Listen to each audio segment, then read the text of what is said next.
नमस्कार दोस्तों, आपका स्वागत है। जेम्स वैन प्राग नाम के एक बहुत बड़े साइकिक है दोस्तों, और उन्होंने बहुत सारे आत्माओं के साथ कम्युनिकेशन किया है। उनके जो संदेश थे वो उनके करीबी लोगों को दिए हैं। तो इन सारी चीज़ों से उनको बहुत ज़्यादा नॉलेज मिला है और वो सारी बातें उन्होंने अपनी किताबों में कही है। तो एक उन्होंने कुछ इस तरीके से केस कही थी कि माता पिता ने अपने बच्चों को खोया था, एक बेटे को, और उसको मतलब उसके आत्मा के साथ कम्युनिकेशन करने के लिए वो उनको मिले थे, जेम्स वैन प्राग जी को। तब उनकी जो बेटे की आत्मा थी वो वहाँ पर आई और उसने अपने माता पिता को कुछ इस तरीके से संदेश दिए थे कि मेरे जाने के बाद आप लोगों में बहुत ही ज़्यादा लड़ाई हो रही है।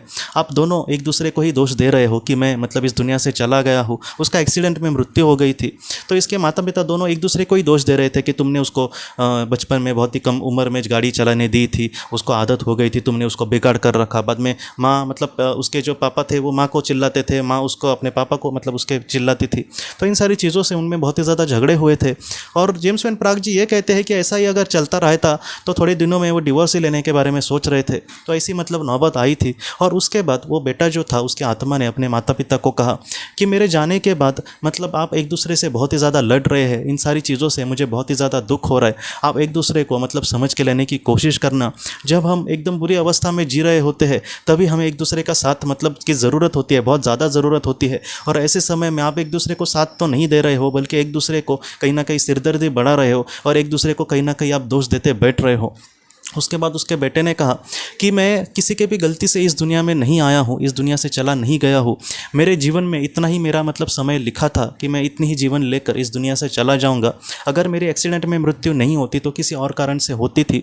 और उसके बाद उसके बेटे ने दोस्तों इस तरीके से बातें कही कि आपके भी जीवन में ऐसा ही दुख मतलब कहीं ना कहीं लिखा था और ये आपके आत्मा के लिए ज़रूरी था, इसलिए ये सारी चीज़ें घटी है। इन सारी चीज़ों का कारण मैं अभी आपको नहीं बता सकता, मुझे उसकी अनुमति नहीं है, लेकिन इन सारी बातों को तुम बहुत ही अच्छे से बाद में समझ जाओगे जब समय आएगा। लेकिन फिलहाल मैं आपसे यही चाहता हूँ कि आप एक दूसरे के साथ बहुत ही अच्छे से रहे, आप एक दूसरे की मदद करें, आप एक दूसरे को कहीं ना कहीं एक समझ कर ले और अपने जीवन में आगे बढ़े। अगर आप एक दूसरे का अच्छे से ख्याल रखेंगे तो आप लोगों से ज़्यादा मुझे खुशी मिलेगी। और उसके माता पिता के दोस्तों आंखों में आंसू थे और वो बहुत ही मतलब एक समाधान से कहीं ना कहीं चले गए और वो आज एक दूसरे का कहीं ना कहीं बहुत ही अच्छे से साथ देने की कोशिश कर रहे हैं। ये जो बात है दोस्तों हम सब के लिए बहुत ज़्यादा महत्वपूर्ण है। इन मतलब 4 सालों में ये मैं मतलब काम कर रहा हूँ कि लोगों के सामने जितना हो सके ऐसे केसेस रखना, या फिर लोगों को दुख से बाहर निकालने की कोशिश करना, या फिर लोगों को उस दुनिया के बारे में समझाने के लिए मदद करना। ये सारी जो बातें हैं दोस्तों, इसमें मुझे भी बहुत सारे मतलब लोग ऐसे ही बोलते हैं कि अगर माता पिता ने अपने बच्चों को खोया तो उनका जो रिश्ता है पहले जैसे नहीं रहता। हाँ, मुझे भी पता है कि ये बहुत बड़ा दुख है, लेकिन ऐसे समय में आप एक दूसरे को दोष मत देना, ये बहुत बुरी बात है। तकरीबन 4 से 5 लोग तो मुझे डायरेक्टली बोले हैं कि उन्होंने मतलब विभक्त हो गए, उन्होंने डिवोर्स लिया अपने मतलब पार्टनर के साथ।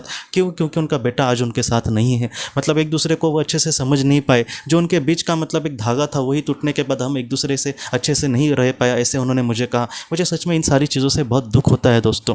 जैसे उनके बेटे ने उनको संदेश दिया कि आपके जीवन में जो भी होना था वो मतलब होकर ही रहेगा, लेकिन इन सारी चीज़ों का आप दोष किसी को भी मत देना। और खामखा लोगों, एक इंसान की एक आदत ही होती है दोस्तों कि उसके साथ कुछ बुरा हुआ तो इसके लिए मैं जिम्मेदार हूँ, ऐसा कोई नहीं बोलता। इसके वजह से हुआ, उसके वजह से हुआ, ये तो बहुत बड़ी बात है किसी का हमारे मतलब हमसे छूट जाना। तो ऐसे समय में भी आप किसी को दोष मत देना दोस्तों। जो होना है वो होकर ही रहेगा, लेकिन आप अपनों से मतलब झगड़ना, उनसे दूर जाना, ये उसका सॉल्यूशन नहीं है। आप एक दूसरे को समझ के लेना दोस्तों। और ऐसे समय में जहाँ पर मतलब दोनों को ही एक ही दुख है कहीं ना कहीं कि उन्होंने अपने संतान को खोया है, तो ऐसे समय में मतलब वो खुश नहीं है कि आप उसको दोष देते बैठे। आपके सामने मतलब जो दुख है वही उसके सामने, इसलिए एक दूसरे का साथ देना, एक दूसरे को समझ के लेना। हाँ, सामने वाला कुछ बोलता है तो हाँ ठीक है, मैं अभी सुन के लेता हूँ, बाद में मैं इसको अच्छे से समझाऊंगा। इस तरीके से थोड़ा सा आप एक दूसरे को समझ कर लेना दोस्तों। अगर हम एक दूसरे से झगड़ते रहे तो इन सारी चीज़ों से हम जिससे एकदम सच्चा प्यार, हमारा एकदम कलेजा का जो टुकड़ा होगा उसको बहुत ही ज़्यादा बुरे लगेगा। आपकी जो संतान होगी, बेटा हो या फिर बेटी हो,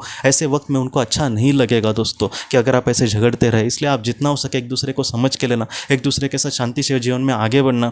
आपका जो सच्चा प्यार है, आपकी जो संतान है, वो एक ना एक दिन आपकी उनके साथ ज़रूर मुलाकात भी होगी और एक जीवन में ज़रूर वो आपका संतान बनकर आ सकता है और आपको उसको सारा प्यार दे सकते हो।